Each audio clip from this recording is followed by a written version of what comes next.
It's a real underworld out here in these streets. You'll be under one law, these cats playing for keeps. You understand? Everything happened for a reason. People sleeping outside under park benches, picking through empty food boxes, trying to put something on their stomach. They be funning through the garbage. Seem like they under one of the darkest clouds in a storming, but you're not underground roaming. Downtown the M, hard under bluff, under influence of smoking crack, snatching money from people that be doing these scandalous girls hoeing. They had about 4 or 5 abortions, fucked up on employment. You get your shit together or you starving. Predators out here watching in these streets. It's about clocking in, I'm steady clocking in. The plantation, most of my niggas on parole or probation. IMCB in the streets like pie hoes. From the open mic joints, we rock shows. You can ask around the city, we got flows. Yeah, we got flows. Yeah, we got flows. Hold up your hands if you come from the streets and wave them around, move your body to the beat and we from the river where the waters run deep in. We in the show, we wildin' out like every weekend.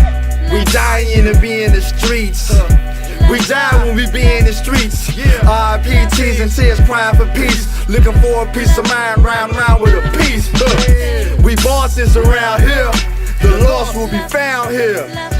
Man, they tryna hear no talk about sunnier days, but the gloomy future sounds clear. Get out of here. The tribe ain't protecting the turf, man. We ride seeing who we can hurt. See, peep, nowadays where we come from, jumping on a lone soul, but it takes more than one. If you think that makes us punks, we don't care, boy. We don't live fake but cheaper on weed, it's like steroids. Got me thinking I'm tougher, my mode is beast. Hood's how I'm supposed to be when I'm in the streets. IMCB in the streets like pie hoes. From the open mic joints, we rock shows. You can ask around the city, we got flows.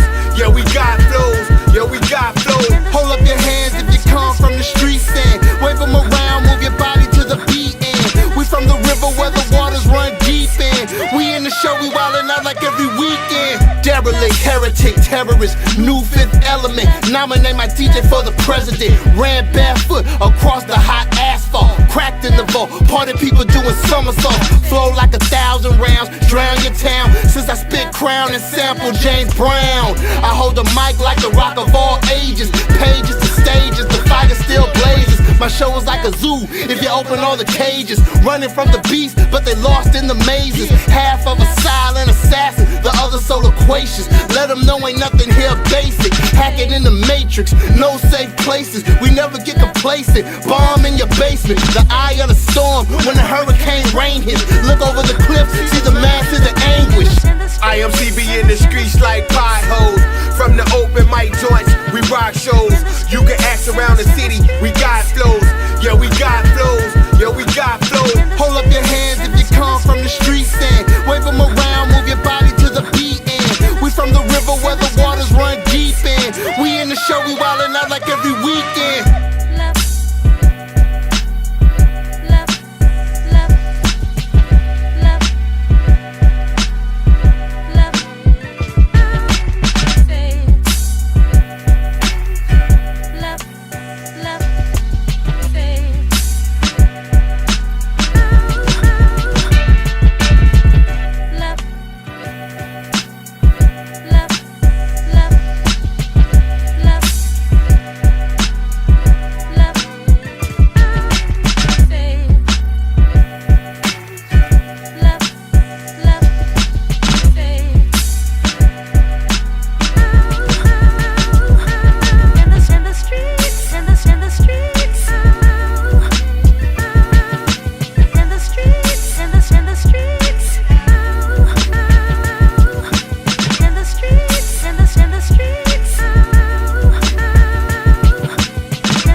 Welcome back to the JayBo Show. I'm your host, JayBo. You can find me on Twitter at Beale Street Blue. That's at BEALEST Blue on Twitter.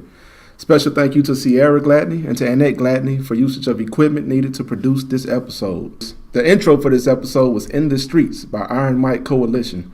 You can find In the Streets by Iron Mike Coalition on Iron Mike Coalition's album titled Iron Mike, the 3rd edition, Constant Heat.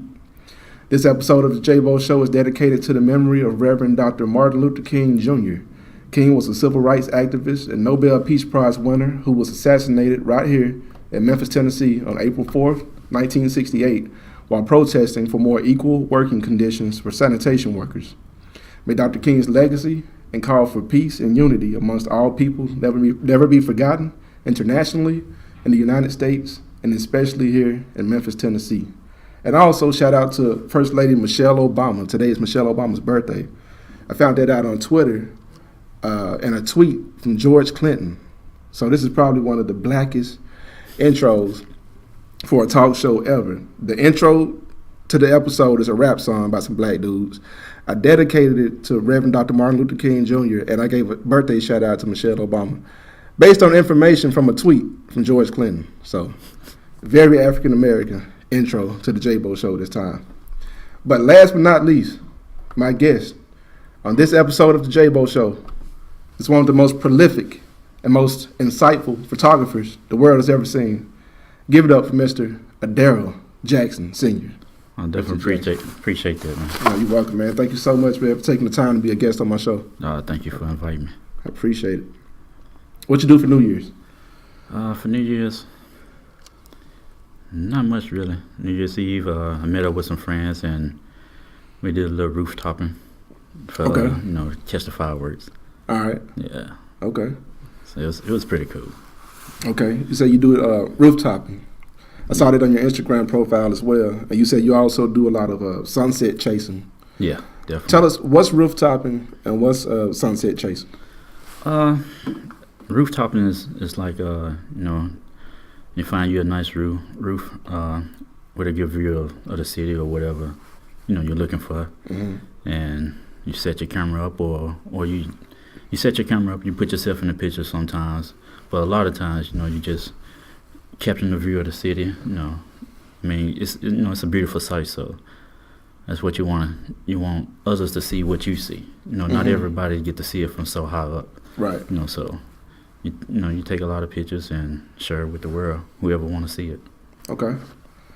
Dr. King made his famous "I Have a Dream" speech. On your Instagram profile, you describe yourself as a dreamer and a thinker. What does it mean to you to dream and to think? Well, for me, it means, always having a big goal set for yourself, give you something to, for instance, like when I say I'm chasing sunsets, it gives you something to chase after, keep you going, keep you motivated. Mm-hmm. And, it's pretty much, kind of sums it up. Okay. How did you get started with taking photographs? Well, it started on a family trip. I had a little cheap Kodak camera, and just taking pictures throughout the trip. We went to Six Flags in Arlington, Texas, and so one moment we saw a sunset, and I took a picture of it. I didn't think much about it at the time, right? But when I got home and uploaded the pictures on my computer, and I saw a face within the clouds. Really? Yeah. So I've been hooked ever since then. Wow. What do you think the face was? Well, I'm not sure. I like to think that maybe an angel was looking down at us. Really? Yeah. That's cool, man. On the way home from Six Flags. Yeah. That's cool. Why do you do it? Why take pictures? Is it about like capturing moments like that? Yeah, it's definitely about capturing moments. Like we have a lot of negativity going around. People seem to thrive on that, and I consider myself more of a positive person, and that's what I want to share with other people. Mm-hmm. And for me, like when I'm taking pictures, especially if I'm capturing something that I just really love, it makes you feel good inside, and that's something I want to share with other people. Show them what I see, right? And just try to give them that good positive feeling. Cool. I was taking pictures the other day, and we was taking pictures of the cars going by on the highway, and I got what I consider was a perfect shot. Mm-hmm. Man, I was jumping up and down, man. Really? Yeah, I didn't want nobody to know, but my friend told the other people. That's cool. So it's really exciting when you feel like you got the perfect shot. Yeah. Like before you go to edit it or or do anything before you post it for people to see, like just there in the moment. Yeah. It's really exciting. Yeah, definitely. Yeah. Would you say it's an exhilaration? It's a rush, adrenaline rush? Well, I don't know if I'd say it like that. I mean, like, you know, something like rooftoping, you know, it's kind of adrenaline, you know, because like when I first started, I was afraid of heights. Still a little afraid of extreme heights. Yeah. You know, so it took me a while to, you know, like do something like get on the ledge. Okay. Yeah. All right. You take a lot of pictures, man, of a lot of cool stuff. Do you think that with technology that we have now and with the culture, you think that we take picture taking for granted in general? I mean, because you get on like Facebook and Instagram and Twitter, and people are taking pictures of their food and like just general stuff, like just everyday stuff. Take a lot of pictures of themselves. A lot of ugly people, you know, are taking pictures of themselves and the food they eat every day. Right. You know, it's really like little stuff, like everyday stuff that, you know, I think a lot of people really don't care about. Yeah. So, like, do you think that we're taking in like just the idea, the general idea of taking a photograph? Do you think that practice is undervalued to some extent? Yeah, because I don't think people really like focusing on what's in front of them. You know, like they may take a picture and that's it, or like pictures. You know, people take a picture of their food.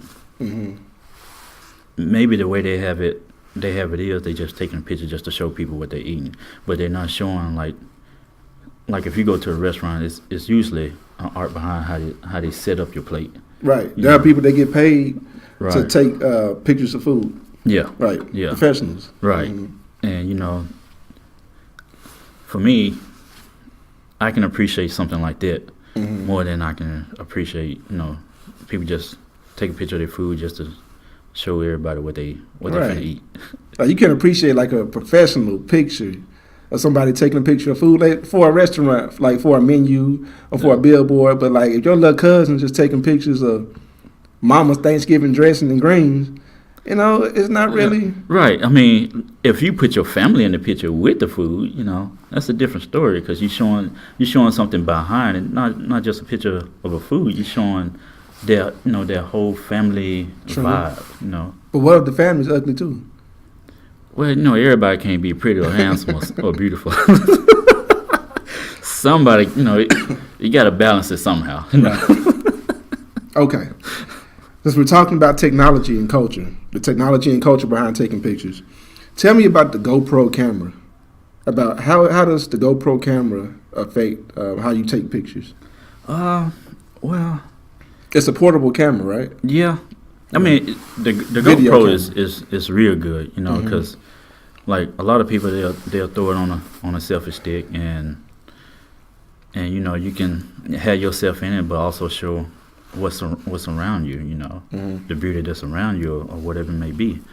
You know, that's a good thing about that. Or you can put yourself in that action and show people through your eyes what you're seeing, through your own eyes. Right. So it's pretty cool.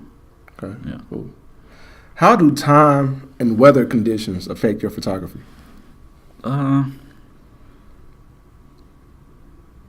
I don't think it really affected too much, because like, last weekend when it was raining and it let up a little bit, so it was just a little drizzle, you know, and I was out there had my hood on with my friend, and we was taking pictures. For me, it actually kind of helped the picture, you know, because we was out at Bellevue Baptist, okay, and I was taking a picture of the cross. And you know all that rain drops on a tree, and coming down around the cross. I mean, it just made it that even much better, you know. That's cool, man.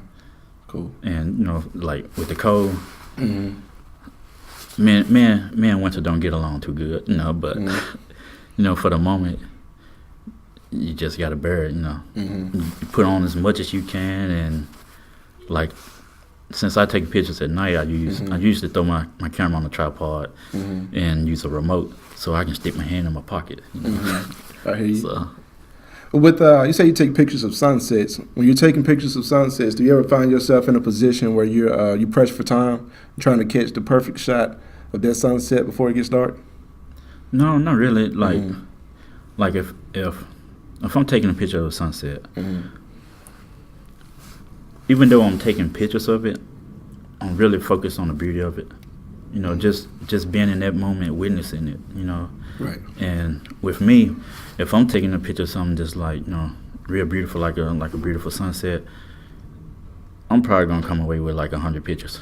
Okay. So I know out of those 100 pictures, I'm gonna have some good ones. So I don't really just worry about it. You know, Just make sure you get enough, you take enough, and then you go back later and you edit it and decide Well- which ones you want. well, like, man, it's not really about taking enough. It's just when I'm in a good moment, I just can't stop. Okay. You know, that's the thing about that. I can't stop. Like if you're taking a picture of the buildings, you know, all the lights, it just makes it, you know, like, it's so beautiful, you know. So you're not really just focusing on how many pictures you want to take. You just keep going. It's hard to stop. Right. Okay. Yeah, and then, you know, I deal with the editing later, and I don't spend too much time editing. You know, I try to get as good as I can with the camera first. Right. And, you know, I spend maybe no more than 5 minutes on a picture. Okay. Yeah. All right. You have a profile on YouTube, and there's a picture that I saw of a statue on your banner on YouTube. What's that statue? You know what I'm talking about? The gray face, the stone face on your banner on YouTube. No, it's been a minute since I paid attention to it. Okay. It looked cool to me. So I saw you. I know you had it up there, so I wanted to ask you what it was. But if you can't remember, that's fine. Yeah, that's not good when you can't remember. Okay. That's cool. We'll move on. You use a lot of quotes with deep meanings to caption your pictures on Instagram.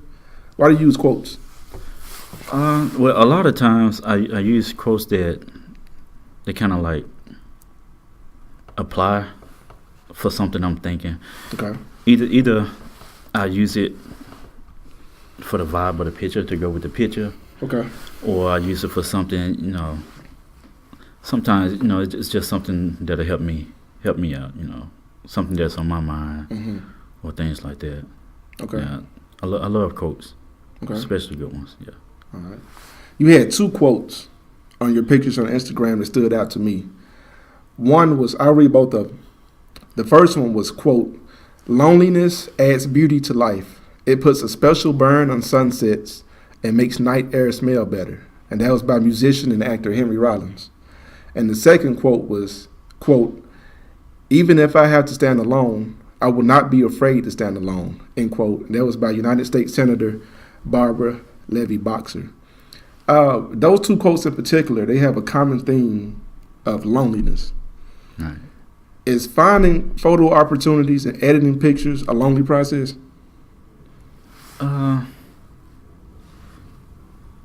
Well,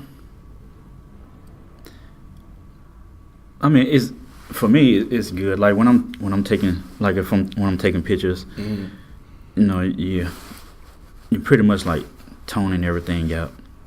And even if when I'm with a group of people, I'm focusing on what's around me, but like you may have the group may be conversating and things like that. Right. But for me, I'm there to capture what my eyes looking at. You know, so in a way, it's you know, it's you alone. You just in that moment by yourself in a zone, and like when you're editing, you're usually alone. You know, so I mean, I consider myself alone. So if I have to be alone, it won't bother me. You know? Okay. So I mean, it's good to have people around you and good friends and all that, but you know, it doesn't bother me to be by myself. You know? Got it. Hypothetically speaking, if social media didn't exist, would you still take pictures? Definitely. Who would you share them with? Sometimes save it to my phone and then text it to like my mom, my auntie, Okay. or friends.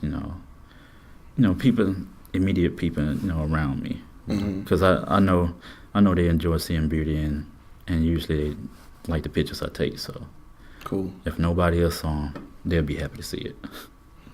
How long ago was it when you took that picture of the sky on the way back from Arlington, Texas, from Six Flags, with the face in the sky? How long ago was that? That was in 2007. 2007? Yeah.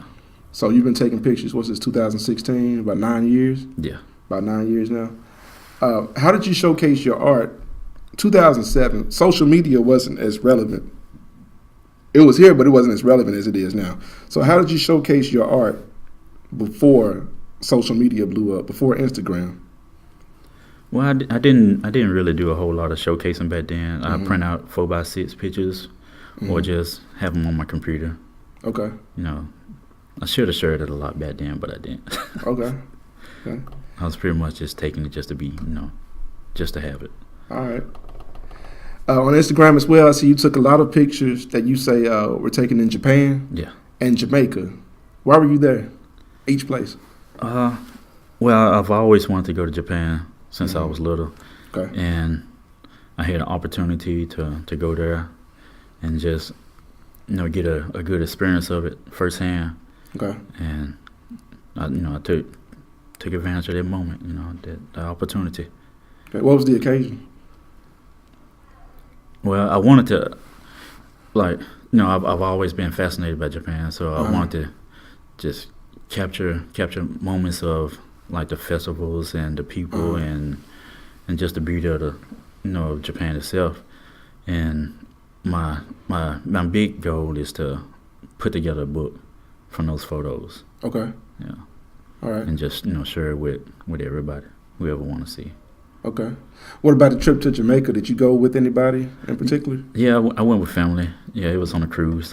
On a cruise? Yeah. Okay. Yeah. What about the trip to Japan? Was that family too? No, I went by myself. You went by yourself? Yeah.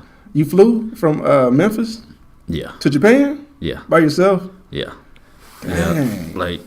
Like back in the day, I was always afraid of flying. And I think I took my first flight in 2005, but it was only like an hour away. So I kind of had to work my way up. Yeah, I bet. So before you flew from Memphis to Japan, you had only taken one flight. I took 3 flights. 3 flights. Yeah, So since 2005, 3 flights before Japan. Man, so you're not a frequent flyer at all. No, not at all. And you flew how long was that flight, man, from Memphis to Japan? Well, I think the total was like maybe 17, 18 hours. One way? Well, I had like a 2-hour layover in Houston, and then went straight to Japan from Houston. And from Japan to Memphis was the same amount of time, roughly? Well, roughly the same, but I had a 5-hour layover in Chicago. Okay. Yeah. So what part of Japan did you go to? Well, I went to Inage Kaigan. It's like a 40-minute train ride from Tokyo. Okay. Yeah, it's part of the Chiba city. Yeah. Part of the cheaper cities? Chiba. Chiba? Yeah. What are the Chiba? Professor. What's that? What's Chiba? Well, Chiba is the name of the place. It's like, how we have states. They have prefectures. Oh, okay. Yeah. Okay. Man, so tell me, what was that like? What was it like being in Japan by yourself and exploring Japan by yourself? Was that the first foreign country you ever been to? Well, the places I went on a cruise, those were the first places, but you had never flown to another country. Right, yeah. What was it like being there by yourself, man? Well, I actually I used to make pen pals, and so I kind of like made friends. Yeah, made friends along the way, and so when I went, I kind of stayed with one of my friends. Okay. That's how I was able to stay for 3 months. Otherwise, you stayed for 3 months, yeah, bro? I save up what I could. Yeah, and you stayed in Japan for 3 months with a pen pal. Yeah. Wow. I I paid up some bills before I left. Yeah. Had a little money saved over to pay some bills, and when I went, I actually had like $700 in my pocket. So I survived those 3 months on $1,000. On $1,000 Yeah. in Japan. Yeah. Wow. So it must not have been that expensive to I mean, you had your living quarters. Yeah, that helped out a lot. Like with the, I mean, I wouldn't call it. It depends on if you're trying to eat out a lot. Mm-hmm. You know, if you're trying to eat out a lot, you know that much money is not gonna Right. last you too long. Right. And for me, the train rides is what ate up a lot of my money. You know, Okay. because I wanted to go to different places, you know, Right. experience a lot of things, Mm-hmm. and so that ate up a good part of my money. Did you see a lot of Tokyo Yeah, I went to Yeah. Tokyo every week, just about. every week? I Yeah. don't blame you, man. How was Yeah. Tokyo, man? Man, What was it? What you thought it was going to be? Because I know It's before actually you more. went, I know you had to have some kind of idea in your mind of what this trip was going to be like and what it was going to feel like. So was it what you thought it was going to be? It was actually beyond what I thought it would be. Really? You know, yeah, because I mean, Tokyo's so huge. Mm-hmm. You know, you hop on a train. Well, hop on a train, get to Tokyo, Mm-hmm. and then you have so many different areas of Tokyo. You know, Mm-hmm. so you have to hop on another train once you get to Tokyo Right. and go to those different areas. Right. So, I mean, it's huge, man. Wow. How was the food, man? I assume y'all cooked a lot. You said you didn't eat out a lot. What'd you eat? Yeah, I ate a lot of beef stew. A lot of beef stew. yeah, my friend. You had a healthy diet of beef stew for 3 Yeah. months. And I mean, I also ate McDonald's. You know, Okay. I ate the same thing: a Big Mac and a medium milkshake, strawberry shake. Really? Whenever I went to McDonald's, yeah. Wow. And after a while, I figured out. You know, I knew exactly how much it would cost. Uh-huh. So I learned how to count my money, Yeah. and so I had my money ready. Uh-huh. $5.44. Wow. So you didn't have a lot of room for luxury while No. you were there, but I'm pretty sure it was worth it. I mean, you went Yeah. you were on a mission. Yeah, definitely was on a mission, and that was my main focus. Mm-hmm. Like when I got there, I had got a bike, and so Mm-hmm. I did a lot of riding around, Mm-hmm. riding around on the bike, going to different. I went to quite a few temples. Temples? Yeah, Okay. temples and shrines, Uh-huh. and I rode through neighborhoods and things like that. Mm-hmm. Yeah, Are you religious? yeah. Okay. What religion do you practice, if you don't mind me asking? Christianity. Christianity? Yeah. Okay. I'm not a I don't. Unfortunately, I don't go to church every Sunday, but Mm-hmm. I'm definitely a believer. Okay. What religion were those temples devoted to that you went to in Japan? Were they devoted to any particular religion or faith? Well,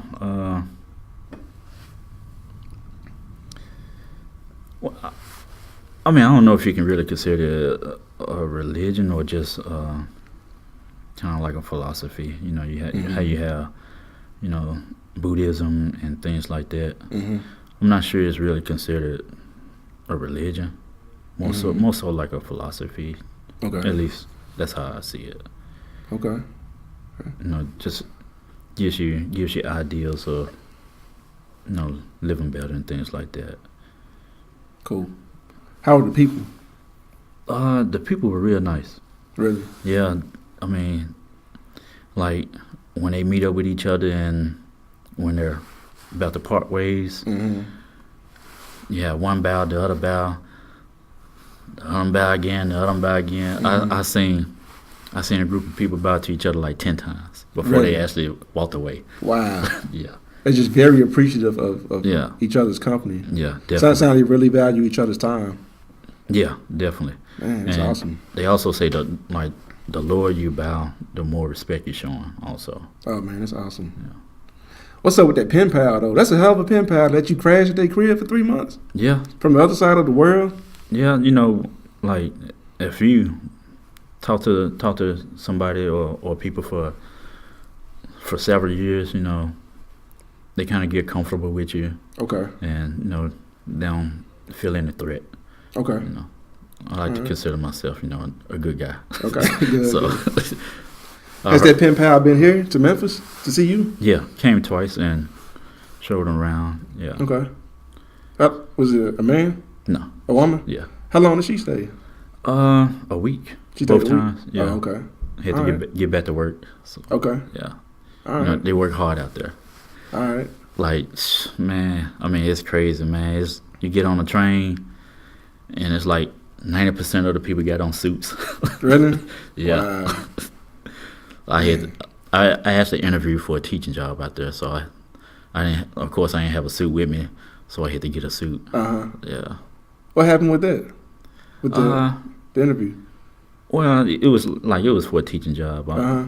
They don't give a reason why, you know. But you know, I've never been a teacher before, but I went for it anyway. What your pen pal think about Memphis? Love it actually. Okay. Yeah, I showed her around, drove her around, you know, showed her different places, and yeah. Did she eat some barbecue? I don't think we had barbecue actually. I didn't have barbecue. Man, how you gonna bring her to Memphis? Man, I'm guessing I wasn't a great host. Yeah, man, come on. She came out here from Japan, and you didn't make sure she got like some of the most popular food that Memphis is known for. Yeah. You didn't take her to Central Barbecue, get her a pulled pork sandwich, man, some barbecue and coleslaw. I mean, I Sweet should have, tea. but you know, I didn't really think about it, to be honest, because I don't eat out a lot, so it really didn't cross my mind. But yeah, I should have. Bad host, man. I got you, man. I got you. How has traveling enhanced your picture taking ability? Well, I mean, Because when you go, I know when I go places that I'm not familiar with, I tend to pay more attention to detail. I want to soak in the atmosphere a little bit more than I would if I'm in Memphis taking pictures, because I'm more familiar with stuff in Memphis than I am wherever I'm visiting. So is that true for you? Same for you? Well, I mean, usually, like when I take a picture, you know, I'm kind of like looking at everything, not just looking at like the building in front of me. I'm looking at the building as many ways as I can. Yeah. And so, I mean, pretty much my approach has always been like that. I've just got better at photographing, you know. Okay. And like when I went to Japan, like I bought a tripod, and I don't think I ever used it before I went to Japan. Really? Yeah, I never did long exposure photography before I went. But when I went to Japan, it kind of opened me up to it. Okay. You know, so I started doing long exposure.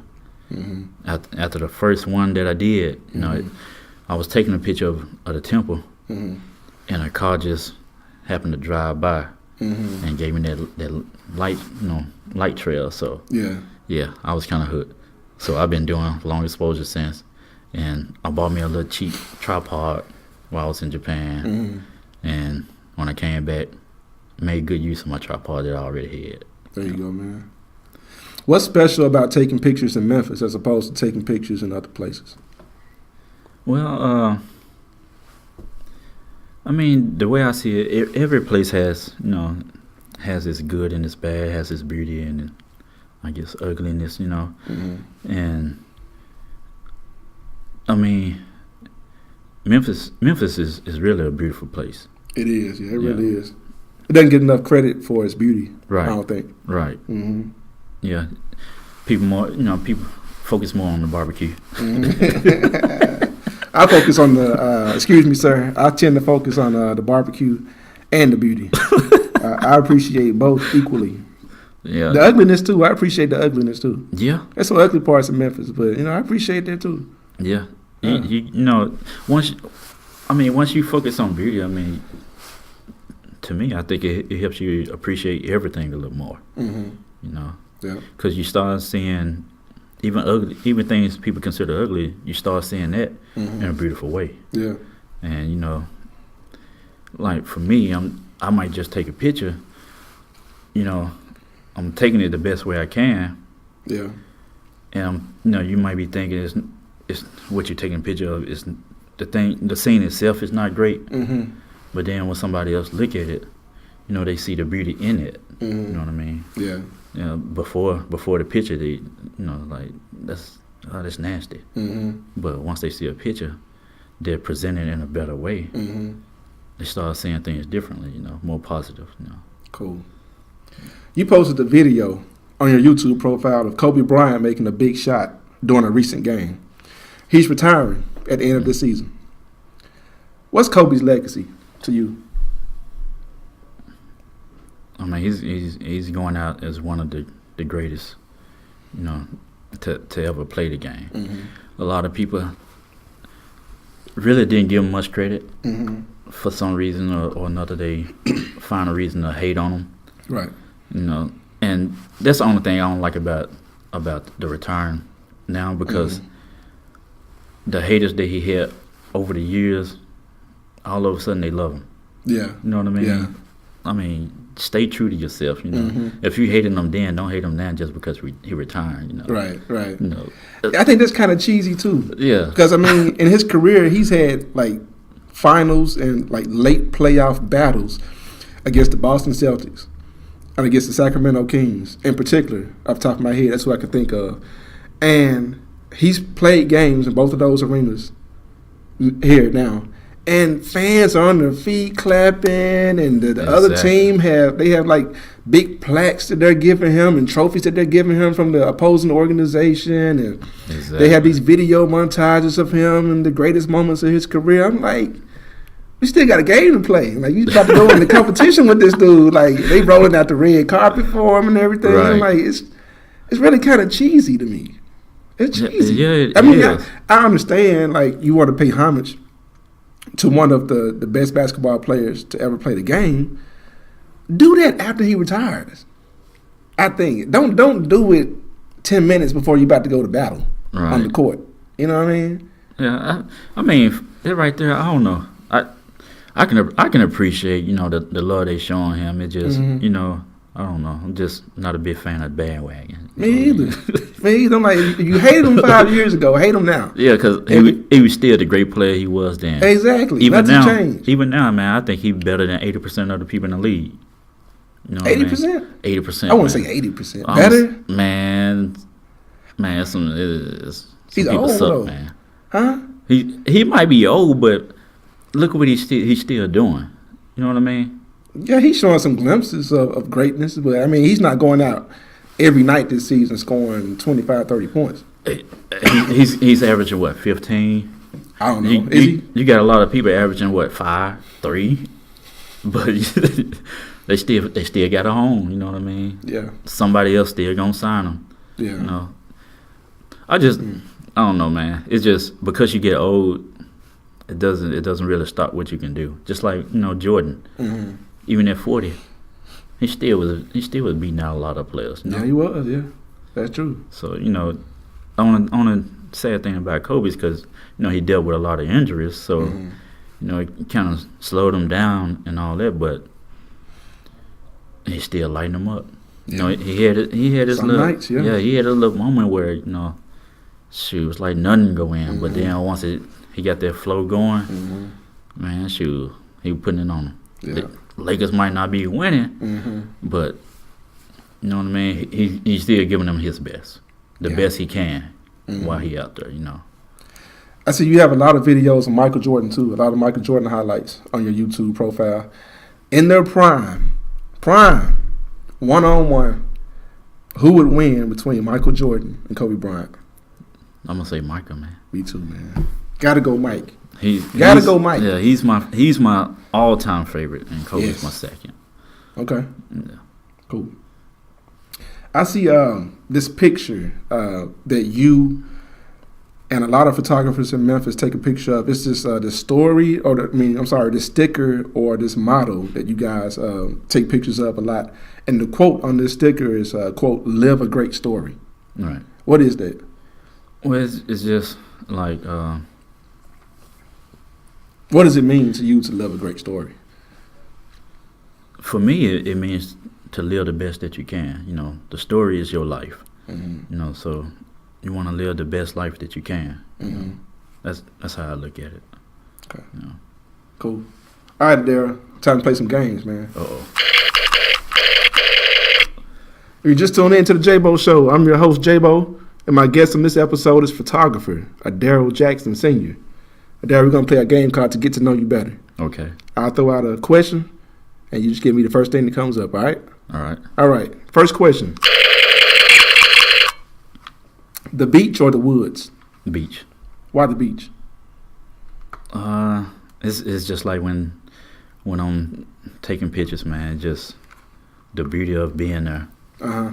I mean, it's just something special about that.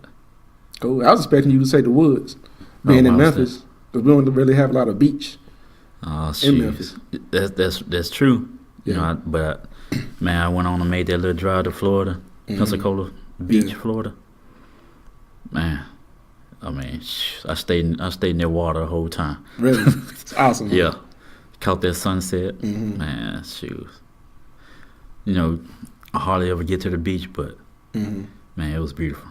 I went to the beach a lot in Japan too. You did? Yeah. It's cool, man. Yeah, had to. What was the last dance you learned to do? Oh man,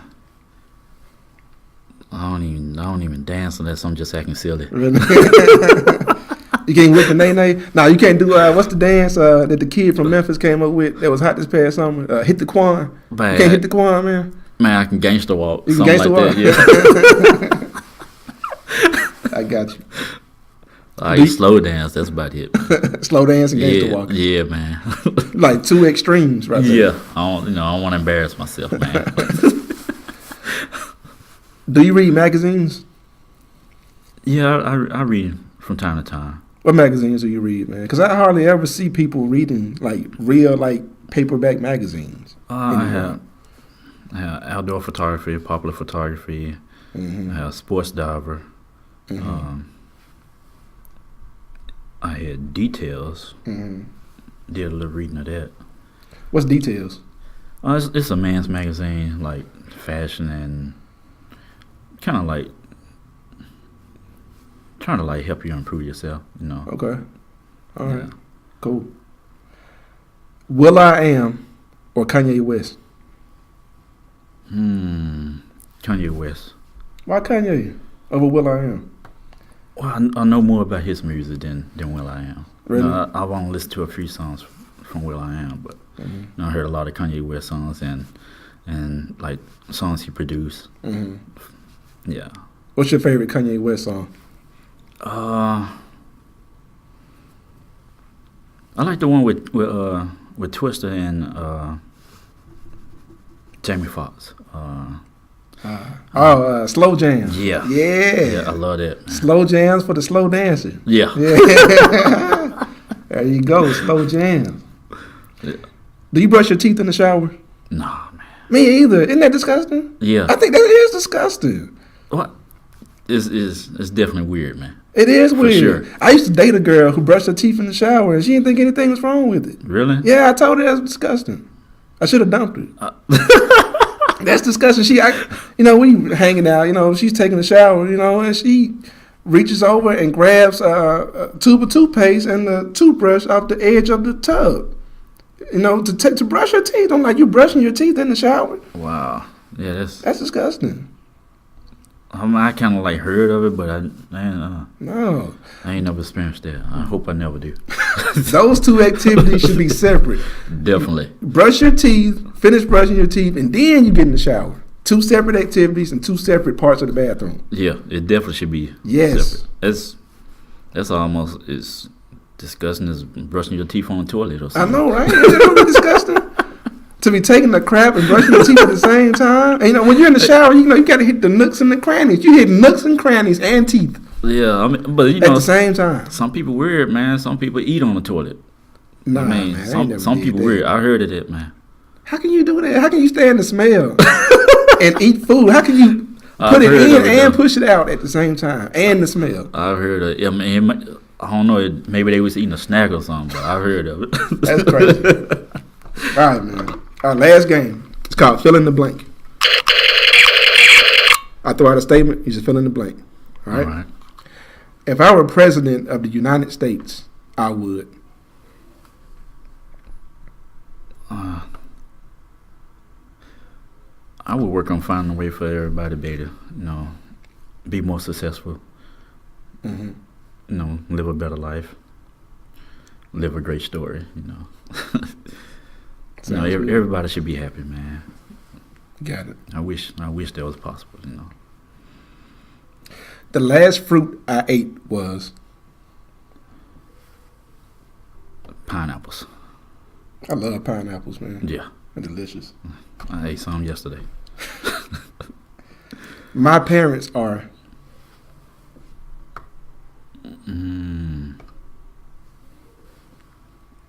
Great people. my favorite cheese is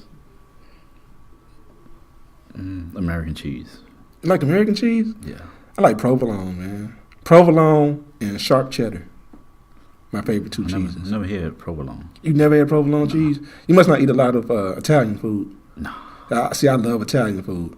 And with Italian food, you get a lot of provolone and a lot of Parmesan. Those are probably my top two, and sharp cheddar. Oh, okay. But- Yeah. I had the Parmesan, but no, I never had the other. It's delicious, man. I'm gonna have to try that. We talked a lot about food today. Yeah. Cheese and fruit and eating on the toilet. That was cool. Yeah. All right, last question. My name is Adarryll Jackson Sr., and I'm a... Dreamer. There you go. Ladies and gentlemen, Mr. Adarryll Jackson Sr., the dreamer, the slow dancer, the slow jams, the gangster walker, the pen pal. Adarryll, thank you so much for being a guest on the JayBo Show, man. I really Thank you, appreciate man. it, man. Thank I you so appreciate much. it too. Thanks again. You're welcome. Do you have any comments, suggestions that you want to make? Any statements? I mean, you know, just find your passion and stick with it. You know, do it the best you can, and you know, just do your best to be kind to other people. Treat them as you want to be treated yourself. There you go. And we out.